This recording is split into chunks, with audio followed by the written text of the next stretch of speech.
क्या आप जानते हैं कि हमारे इतिहास में मौर्य वंश से भी पुराना राजवंश कौन सा था? प्राचीन मगध का विस्तार करने वाला पहला राजवंश कौन सा था? और पाटलिपुत्र यानी आज के पटना शहर को किस राजवंश ने बसाया था? जानते हैं सब कुछ हिस्ट्री नामा में। जय हिंद दोस्तों, हिस्ट्री नामा में आप सबका एक बार फिर से स्वागत है। दोस्तों, मगध यानी आज का बिहार प्राचीन भारत के 16 महाजनपदों में से एक था। 6th से 4th सेंचुरी के बीच इन 16 महाजनपदों में से 4 महाजनपद मुख्य थे, जो थे अवंती, वत्स, कोसल और मगध। इस वक्त पर इन चारों महाजनपदों के बीच खुद को ताकतवर साबित करने की होड़ लगी हुई थी और हम सब जानते हैं कि इन चारों में से सबसे ज्यादा ताकतवर महाजनपद बनकर उभरा मगध। अब मगध की ताकत बढ़ने का कारण बना हर्यंक वंश, हर्यंक डायनेस्टी, जिसका रूल चला 6th सेंचुरी से 5th सेंचुरी बीसी के बीच। कहते हैं कि मगध पर रूल करने वाला हर्यंक वंश दूसरा राजवंश था। इसके पहले मगध पर रूल करता था बृहद्रथ राजवंश। अगर आपने महाभारत पढ़ी है या महाभारत सीरियल देखा है तो उसमें मगध नरेश जरासंध इसी बृहद्रथ राजवंश का था। वही जरासंध जिसका वध मझले पांडव महाबली भीम ने किया था। वही महाभारत के अनुसार राजा बृहद्रथ मगध के सबसे पहले राजा थे। बृहद्रथ राजवंश के बाद मगध पे शासन शुरू हुआ हर्यंक राजवंश का। इसकी स्थापना की बिंबिसार ने और साल 544 बीसी में बिंबिसार मगध के रूलर बने। बिंबिसार गौतम बुद्ध और जैनों के 24वें तीर्थंकर महावीर स्वामी के कॉन्टेम्परेरी यानी समकालीन माने जाते हैं। साथ ही बिंबिसार गौतम बुद्ध के फॉलोअर थे। कई जगह इन्हें महावीर स्वामी का भी फॉलोअर माना जाता है, पर ज़्यादातर बुक्स में और टेक्स्ट में इन्हें गौतम बुद्ध का ही फॉलोअर माना जाता है। अपने राज्य के विस्तार के लिए और उसकी ताकत बढ़ाने के लिए बिंबिसार ने 2 बहुत ही महत्वपूर्ण नीतियाँ अपनाई। पहली नीति थी मैट्रिमोनियल अलायंस की, यानी शादी के माध्यम से दूसरे राज्यों के साथ फ्रेंडली रिलेशंस बनाना, यानी दूसरे राज्य की राजकुमारियों से शादी करके उस राज्य के साथ मैत्रीपूर्ण संबंध स्थापित करना।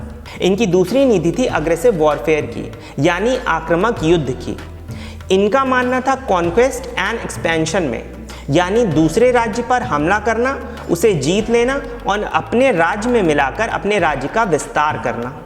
बिंबिसार के मेजर मैट्रिमोनियल अलायंस की बात करें तो इन्होंने काशी की राजकुमारी कोसल देवी से शादी की और एक तरह से इन्हें दहेज में काशी का कुछ हिस्सा मिला।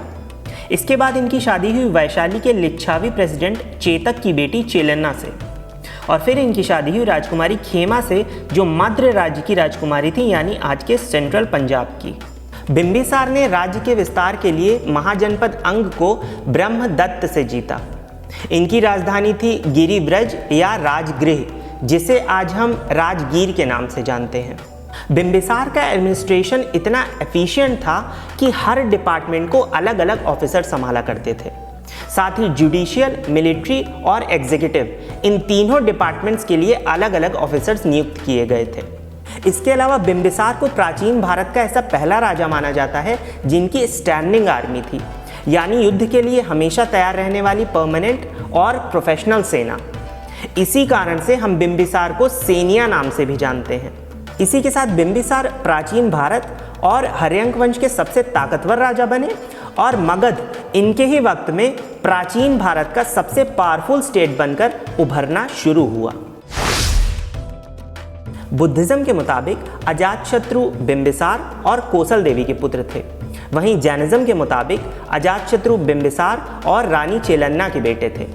हालांकि बुद्धिज्म और जैनिज्म इन दोनों में ही इन दोनों रानियों को वैदेही कहा गया है। बिंबिसार ने 544 से 492 बीसी तक रूल किया। इसके बाद इनके बेटे अजातशत्रु ने पिता बिंबिसार को कैद कर लिया, उनकी हत्या कर दी और साल 492 बीसी में खुद राजा बने। अजातशत्रु ने अपने पिता बिंबिसार से भी ज़्यादा अग्रेसिव वॉर पॉलिसीज अपनाई। इनकी माँ कोशल देवी की जब मृत्यु हुई, जो काशी की राजकुमारी थी, तो काशी से जो पिन मनी, यानी एक तरह से कह सकते हैं जो काशी की जागीरों से मगध को पैसा आता था, वो आना बंद हो गया और तब अजातशत्रु ने काशी पर हमला कर दिया और प्रसेनजीत जो कोसल देवी के भाई थे और एक तरह से अजातशत्रु के मामा लगते थे, उन्हें हराकर अजातशत्रु ने पूरी काशी को जीत लिया। इन्होंने राजगीर में राजगृह किला बनवाया, पाटलीग्राम में किला बनवाया और पाटलिपुत्र शहर की नींव रखी। कोसल के अलावा वज्जी महाजनपद से इनका युद्ध 16 सालों तक चला और अंत में इन्होंने वैशाली को जीत लिया, जो वज्जी की राजधानी थी।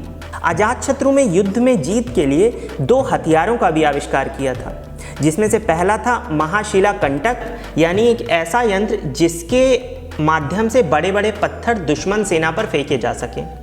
इनका दूसरा आविष्कार था रथ मूसल, यानी एक ऐसा रथ जिसमें गदा या फिर ऐसा कोई धारदार हथियार लगा हो कि जब वो रथ चले तो दुश्मन सेना के सैकड़ों सैनिक एक साथ मारे जा सकें। कुछ वैसा ही जैसा शायद आपने फिल्म बाहुबली में देखा होगा। बौद्ध धर्म को मानने वाले अजातशत्रु ने एक जो बहुत बड़ा काम किया था वो ये था कि इन्होंने ही पहली बुद्धिस्ट काउंसिल बुलवाई थी। साल 483 बीसी में महात्मा बुद्ध के महापरिनिर्वाण यानी उनके निधन के बाद उसी साल बुद्ध के सबसे सीनियर डिसाइपल्स में से एक महाकश्यप की अध्यक्षता में अजातशत्रु ने राजगीर में पहली बुद्धिस्ट काउंसिल बुलवाई। वैसे दोस्तों, शायद आपने वैशाली की नगरवधु आम्रपाली के बारे में सुना होगा। वही आम्रपाली जो इतनी ज़्यादा खूबसूरत थी कि उसकी खूबसूरती ही उसके लिए श्राप बन गई और उसे मजबूर होना पड़ा वैशाली की नगरवधु बनने के लिए। आम्रपाली की सुंदरता वैशाली के रईस और बड़े लोगों के बीच झगड़े का कारण न बन जाए, इस डर से उसे नगरवधु बनाया गया, जिससे हर आदमी को उसका साथ मिल सके। आम्रपाली एक राजनर्तकी थी और बिंबिसार भी उसके प्रेम में पड़ गए थे। पर आम्रपाली अपनी मातृभूमि के लिए इतनी वफादार थी कि कहते हैं कि जब उसे ये पता चला कि बिंबिसार कौन है तो उसने सबसे पहले बिंबिसार से उस युद्ध को रोक देने के लिए कहा जो मगध और उसकी मातृभूमि वैशाली के बीच चल रहा था। और उसके बाद आम्रपाली ने अपने और बिंबिसार के सारे संबंधों को तोड़ दिया। आम्रपाली की सुंदरता ऐसी थी कि आगे चलकर अजातशत्रु भी आम्रपाली के प्रेम में पड़ गए। और कहते हैं कि जब आम्रपाली को कारावास में डाला गया, जेल में डाला गया, तो अजातशत्रु ने पूरी वैशाली को जलाकर राख कर दिया। पर एक बार फिर से जब आम्रपाली कारावास से निकली तो जब उन्होंने अपनी मातृभूमि का ये हाल मगध के हाथों देखा तो एक बार फिर से उन्होंने अपने प्रेम का बलिदान किया और अजातशत्रु से अपने सारे संबंध तोड़ लिए। अगर आपको बिंबिसार, अजातशत्रु और आम्रपाली के बारे में एक सेपरेट वीडियो चाहिए तो मुझे कमेंट में बता दीजिएगा। बहरहाल अभी हम ये जानते हैं कि हर्यंक वंश और अजातशत्रु का क्या हुआ। तो दोस्तों, अजातशत्रु ने जो सुलूक अपने पिता बिंबिसार के साथ किया था, कुछ वैसा ही सुलूक उसके साथ भी होने वाला था। अजातशत्रु का पुत्र था उदयीन या उदयभद्र, जिसने साल 460 में अपने पिता अजातशत्रु की हत्या की और उन्हें हटाकर खुद मगध का राजा बन गया। अगर बात करें उदयीन की अचीवमेंट्स की, तो उदयीन द्वारा किया गया सबसे मुख्य काम था पाटलीग्राम में पाटलिपुत्र शहर को बसाना और अपनी राजधानी को राजगृह से पाटलिपुत्र में शिफ्ट करना। वही पाटलिपुत्र जिसकी नींव डाली थी अजातशत्रु ने और जिसे आज हम पटना के नाम से जानते हैं। उदयीन हर्यंक वंश का आखिरी स्ट्रॉन्ग रूलर था जिसका रूल चला 460 बीसी से 440 बीसी तक या 461 बीसी से 445 बीसी तक। ये 2 टाइम पीरियड इसलिए क्योंकि उदयीन के टाइम पीरियड के बारे में अलग अलग हिस्टोरियंस का अलग अलग टेक्स्ट में अलग अलग मत है, पर मोर और लेस ये 2 टाइम पीरियड ही उदयीन के रूलिंग पीरियड माने जाते हैं। उदयीन के बाद अनिरुद्ध और फिर मांडा मगध के राजा बने, पर ये उतने काबिल शासक नहीं बन पाए। इसके बाद साल 437 बीसी में नागदशक हर्यंक वंश के और मगध के राजा बने। नागदशक एक कमज़ोर शासक था और उसके राज्य के लोग उससे बहुत ज़्यादा खुश नहीं थे। अब नागदशक का एक अमात्य, एक मंत्री था जो काशी का एडमिनिस्ट्रेशन देखता था और जो बहुत ही प्रतिभावान, बहुत ही बुद्धिमान था, जिसका नाम था शिशुनाग। अब एक वक्त ऐसा आया कि मगध के लोगों ने अपने राजा नागदशक के खिलाफ ही विद्रोह कर दिया और नागदशक को हटाकर शिशुनाग को मगध की गद्दी पर बैठा दिया और मगध का शासक बना दिया।